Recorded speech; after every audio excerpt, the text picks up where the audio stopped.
Kauna-unahang grape farm sa San Juan, Ilocos Sur na may 12 varieties ng ubas dinarayo dahil sa mga hitik na bunga.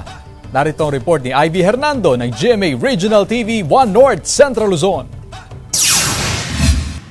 Sino nga ba ang di matatakam kung ganito kahitik sa bunga ang isang prutas?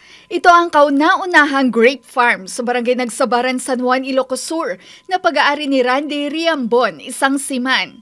2018 ang simula ni Randy ang pagtatanim ng grapes matapos ma-experience ng kanyang asawa ang sikat na grape picking sa La Union. Idinagawid dan DJ Balayon, inistorya na kanyak.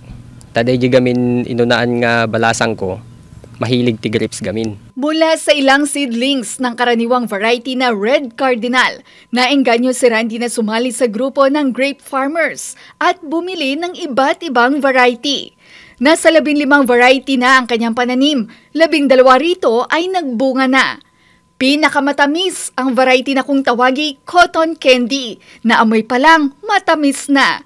Ayon kay Randy, mainam raw ang tuyong lupa at bihirang pagdidilig o ulan sa mga pananim na grapes. Libre ang pagpasyal sa grape farm. Kailangan lang bayaran kung mamimitas ng grapes sa halagang 200 pesos per kilo.